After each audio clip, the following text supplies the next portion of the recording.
It's another edition of Time About the Movies. Let's wrap up 1995. We're looking at the last weekend of the year, December 29th, with 5 movies, including some leftovers from the previous week. So, again, let's just jump on into it. We'll start off with one of this weekend's big new releases, and that was Terry Gilliam's 12 Monkeys with Bruce Willis, Madeline Stowe, and Brad Pitt.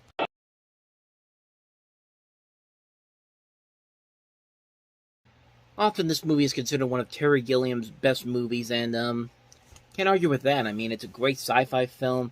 It features phenomenal performances from Bruce Willis, Madeline Stowe, and especially Brad Pitt, who really cemented himself as a leading actor this year with Seven, and now this movie that actually got him a nomination for Best Supporting Actor at the Academy Awards, and he actually won the Golden Globe for this performance, and you can definitely see why. He's having the time of his life in this movie. You also have Christopher Plummer and David Morrison here, and it's just a cool, stylized sci-fi film that just really... It's amazing how well this movie has stood up over the years. When most people consider Terry Gilliam's best movies, it's not surprising that this one is definitely on the list of one of the best movies that he's ever made, and quite frankly, you can't really argue with him on that. You also have the script by the writers of Unforgiven and Hero, and just the pieces come together so well here to make a really cool, slick sci-fi film that still holds up after all these years. Really, there's not much more I can add to this conversation. If you haven't seen 12 Monkeys already, you're pretty much doing yourself a huge disservice by not doing so. So, yeah, definitely check out 12 Monkeys. That's really all I got for you on that one. Let's move on to the next movie that we have here, and that is a holdover from last week, and that is the animated feature Balto.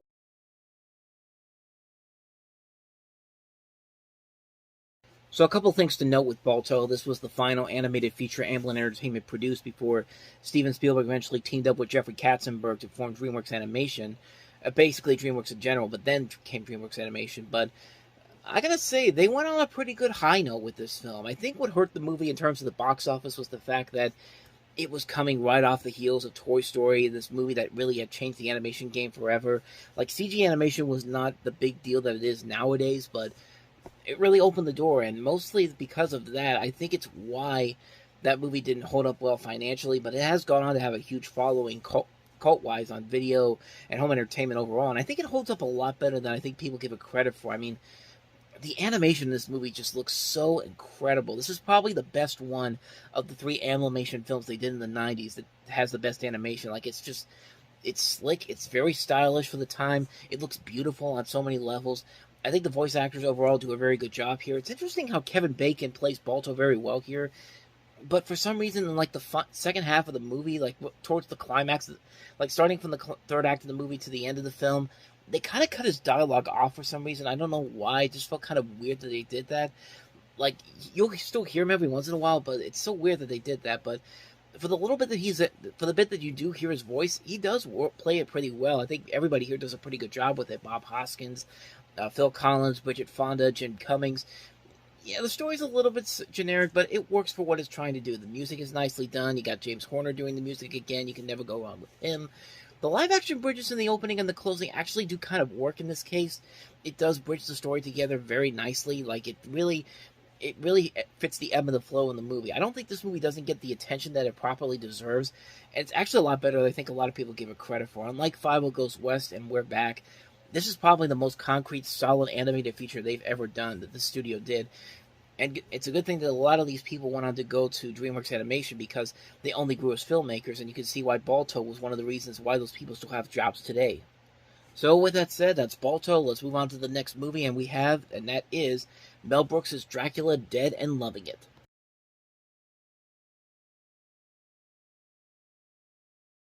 Another movie that really got a lot of negative flack when it came out. I mean, this was heavily panned by critics. It was not a financial hit, but, thankfully it did find an audience overall in the years to come, and really, you can kind of see why. You've got Mel Brooks, who was still doing pretty decent comedy at this time, smooth comedy in general. I mean, tell me you would take any of Mel Gibson's, that's a whole different story altogether, but tell me you would have taken Mel Brooks' 90s spoof movies over some of the crappy spoof movies we had in the late 2000s, early 2000s. I'll gladly take this over any of those movies any day. I mean, you got him, you got Leslie Nielsen, anything you usually put him in, he'll usually put his all into it, even if the movie's not that great. A cast that just includes some really funny talent. Steven Weber, Amy Yasbeck, Peter McNichol, Harvey Korman, and Bancroft is in this movie as well. and it's still very, very funny stuff. There was a lot of moments in here that made me laugh out loud pretty hard. Like, it's very funny stuff. Leslie Nielsen, I think, does a great job playing Dracula. The humor in this is just so hilarious. The scene where Steven Weber and Mel Brooks are putting the stake through the heart of I guess his girlfriend in this, and the blood just splats out all over the place. It's so over the top ridiculous, but you can't help but laugh at it. Like, stuff like that is still very, very funny, and I wish a lot of spoof movies took a lot from these movies, like these films and the Zucker Brothers films in the 90s, and didn't just do what they did, what eventually happened later on, because Scary Movie was such a success, and just parody whatever movie is out there. And like, even when Leslie Nielsen started a movie that parodied nearly every movie, that was much funnier than anything like Meet the Spartans or Date Movie or Epic Movie. Like I said, I'll gladly take this over any of those movies any day of the week. I think it's a very funny film. Definitely not up there with some of Mel Brooks' best movies, and this is the last film he ever did as a director. I mean, he still has written some stuff, he's still produced some stuff, but this is still a really solid film. If you want to see good, funny Mel Brooks-style comedy, you'll definitely get a lot of it in this movie. It's a ton of fun. I love this movie so much. Dracula Dead and loving it. Definitely check it out. You will not be disappointed about it if you like this style of comedy. So, let's take a look at the next movie, which is a comedy in and of itself, if you like notoriously bad misfires, and that is Gina Davis and Matthew Modine in the infamous Cutthroat Island.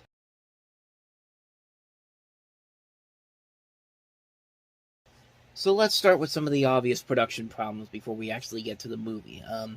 We should note that Gina Davis and Rennie Harlan were married at the time, and usually there's a saying in Hollywood, never work with your spouse, even though these two actually ended up making a much better movie together after this with The Long Kiss Goodnight. But Gina Davis was basically known for light comedies and wanted to turn her into an action-adventure star, so they went to Caracol Pictures, which had already been in debt when the movie went into production. The film had like a $60 million budget initially, and then it grew and grew. It got a $20 million investment from Paul Verhoeven's Showgirls, Last of the Dogmen, and Stargate, and they thought, of all those three movies, Stargate actually ended up being the only big success out of that. And also, they aggressively marketed this movie to overseas distributors, thinking that it was going to be a big hit. Not only that, you had all these casting concerns in here. Michael Douglas was actually going to play the Matthew Modine character in this.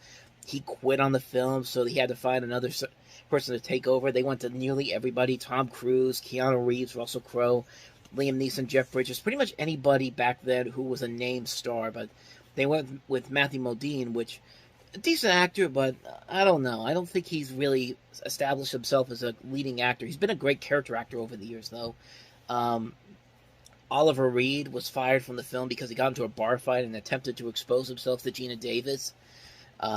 Shooting was delayed for a number of reasons, and the movie essentially went from a $60 million budgeted film to a $98 million movie, and only brought back $10 million. It was seen at the time as the most expensive box office flop of all time, and even to this day, it's still in the top 5 worst money losers of all time.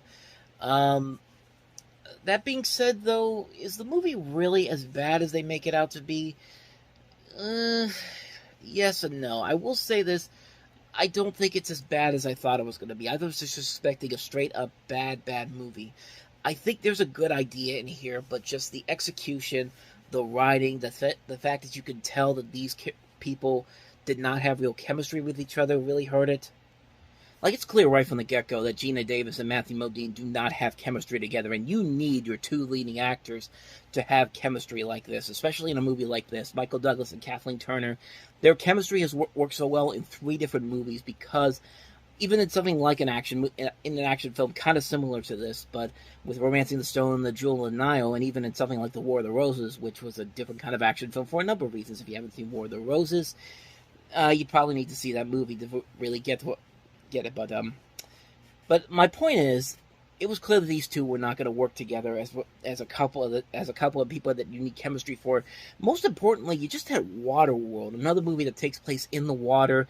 It was a high budget film. It bombed spectacularly badly, and then it kind of this and Cutthroat Island essentially kind of killed the pirate film for the longest time. I mean, it wasn't until Pirates of the Caribbean where you had a pirate film that actually was not only a success, but also a really damn good movie. And this, you could definitely see the effort is there at times. It's just that there really isn't a whole lot there to be astonished by. It's not anything spectacular. It's not really anything amazing. It's just kind of there. There's not really anything that really gets you invested in what's going on, and that's really one of the problems with the movie. There's a lot of potential here, but it just doesn't do anything to really make me want to say you should check this movie out and you might actually really enjoy it.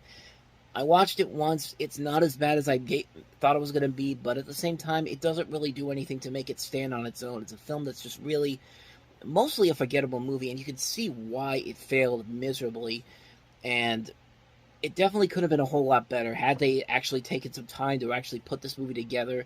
Those problems behind the scenes didn't turn out to be a big deal, and they actually put everything that they could to make a really good movie. But as it is, it's not the worst thing I've ever seen, but it's not the greatest thing I've ever seen either. So, very mixed opinion on Cutthroat Island. So let's move on to the last movie that we have here, and that is Sean Penn and Susan Sarandon starring in Tim Robbins' Dead Man Walking.